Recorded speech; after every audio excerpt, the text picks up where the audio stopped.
I am going to start at the end, the slightly chaotic end, as you can see, because I have just been driving this lovely Kia EV2 all day for a real world range test to find out how far it'll go, because let's face it, range is still such a buzzword for EVs. It's still something that people really focus on when they're considering what electric car might suit them. And I mean, who can blame them, really? Now, this is a long range 61 kilowatt hour EV2. It has an official range, WLTP, of 256 miles. That is 412 kilometres, by the way, when it's on those 19-inch wheels that it's on. So it's kind of a GT Line S, but it's a prototype car. So, answers in the comments, everyone. What do you think it did? How far do you think this car went in the real world? And in the meantime, like and subscribe and all of that. Here we go.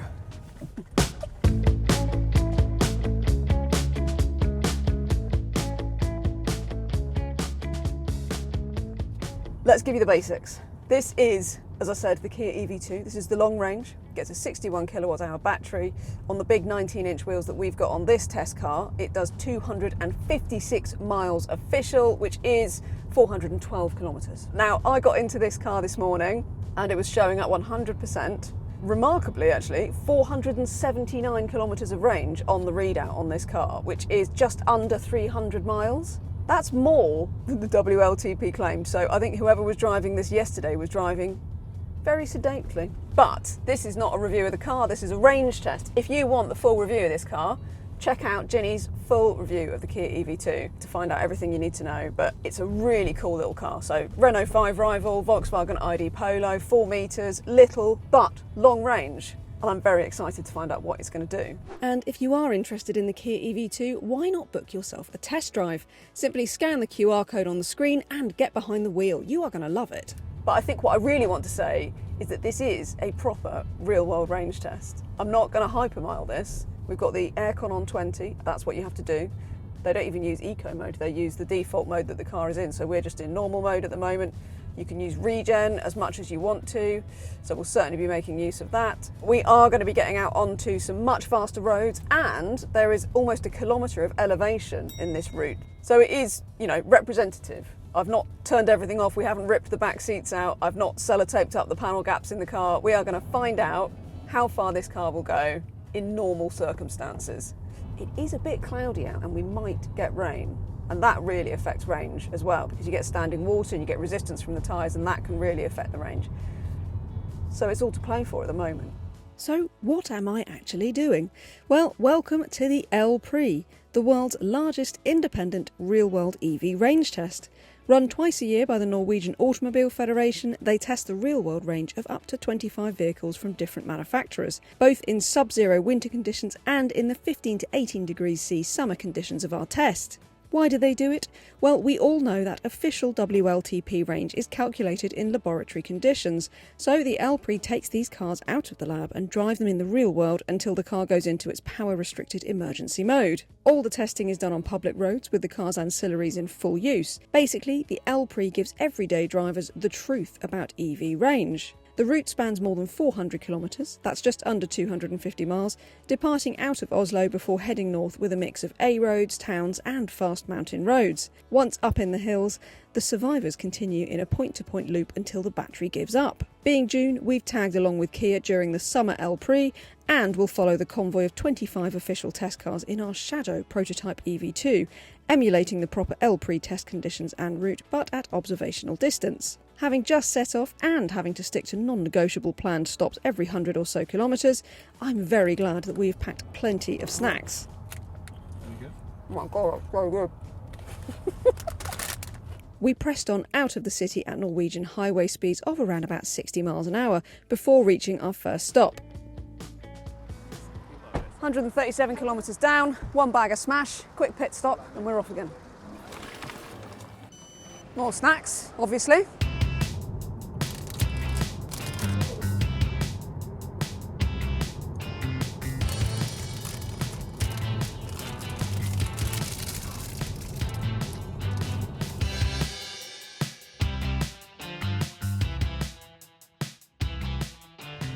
So I've been thinking a lot about range, obviously, and EV efficiency, because we're out here for that reason. But I tell you what, I mean, this is a very mid-ranged car. So official range of up to 281 miles in the EV2 if you go for the smaller wheels and stuff. So there are so many longer range EVs out there. But what it gets me to thinking about with this test is that the psychology of our obsession with range in EVs, it is it's such an unnecessary thing that we worry about it so much. Because when you actually get in a car like this, the idea that you could actually sit in this car and use the whole battery potential without having to stop for your own needs at some point anyway, it's pretty minimal. It really, really is. You don't realise how far these cars go until you sit in one and try to completely drain the battery. It really does make you think about how we use EVs, because I'm lucky enough to have a home charger, so obviously I go home and I charge, and then I get up the next day and the car's got all the range I need, and I don't really even think about it. I don't even use public chargers very often, even though I do about 15,000 miles a year, which is more than most people in the UK. But doing this in the EV2, setting out with a full battery and really focusing on the range and the efficiency and what it's doing, does make you think about it, doesn't it? Especially with cars like the iX3 and the EX60, really long range, 500 mile cars. Do we need that much range? Really? I don't know. It's interesting, isn't it? Maybe we should be focusing more on rapid charging now. In fact, one of the guys out here who works for Kia out in Norway was saying that they're now seeing consumers actually more interested in charging speeds than they are in range. They're seeing a real change in consumer buying kind of focus.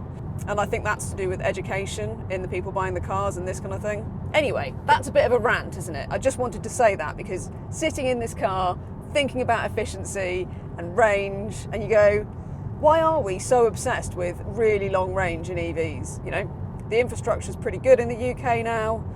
A lot of us can home charge. I know it's a very different case if you can't. But yeah, the way we use EVs, so much of this is about psychology, isn't it? And about people getting over that fear of running out of range.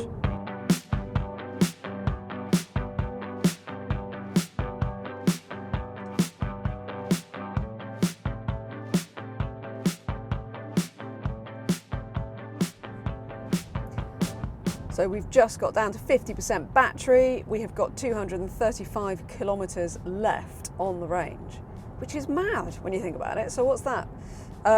470 kilometres potentially if we get the same efficiency for the next half of this route. So yeah, that's impressive. That's over 280 miles, which is pretty crazy. So we've actually done better than the official WLTP for this car at the moment. I think though, the next leg is going to be less efficient because we're going to be climbing, and I think that efficiency is going to drop. Anyway, doing well so far. And stop number 2, and it's just started to rain.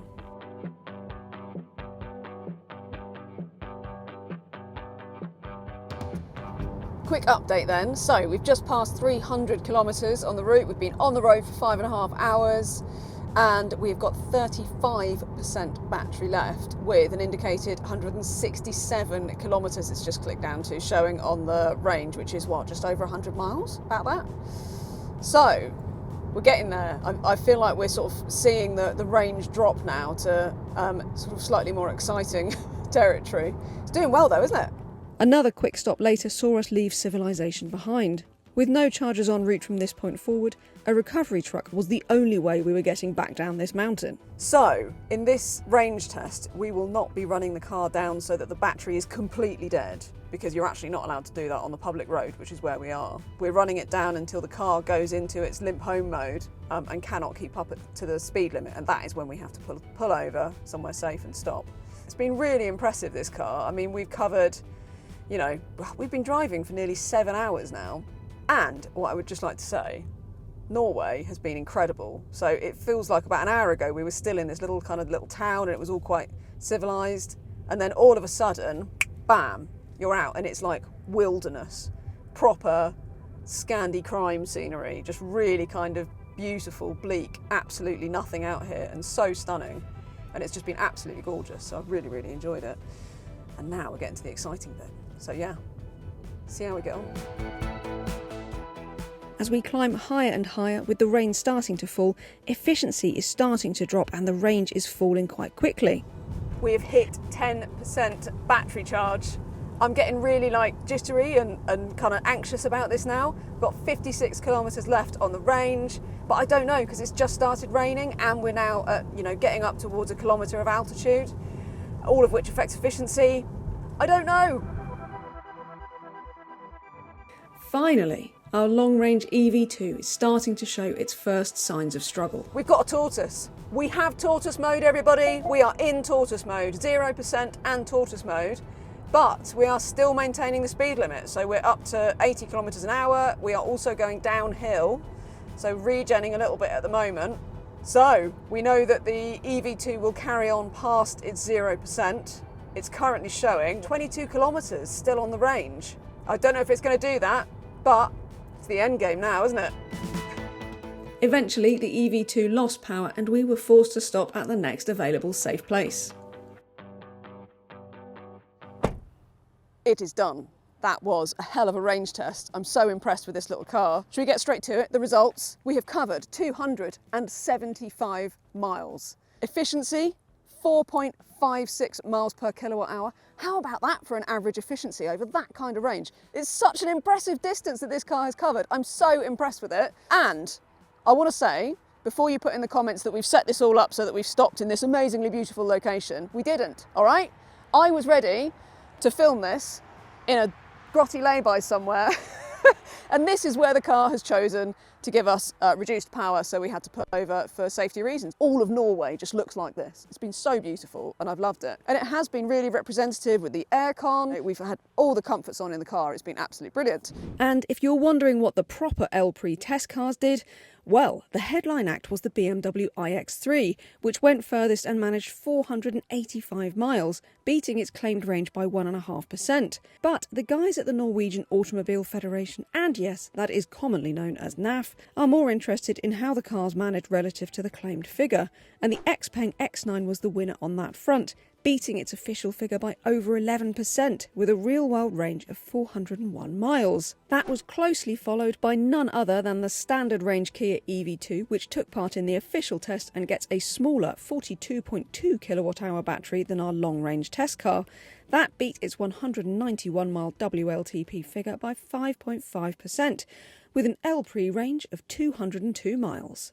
One caveat that I do want to put out there, especially for UK viewers, there hasn't really been any sustained motorway speeds in this range test that we've done out here. It's been very representative for what you might do in Norway for your daily commute, but probably less so for the UK, because we haven't done any sustained 70 mile an hour stuff. So if you're thinking about UK range, I would definitely sort of tweak this down quite a bit. Even so, incredible efficiency, incredible comfort and refinement for a compact EV. It's so good. I've had an absolute ball out here. I've loved it, and I think we've proven you don't need a massive battery to get really quite an impressive range. I mean, you know, how much more do you need, really?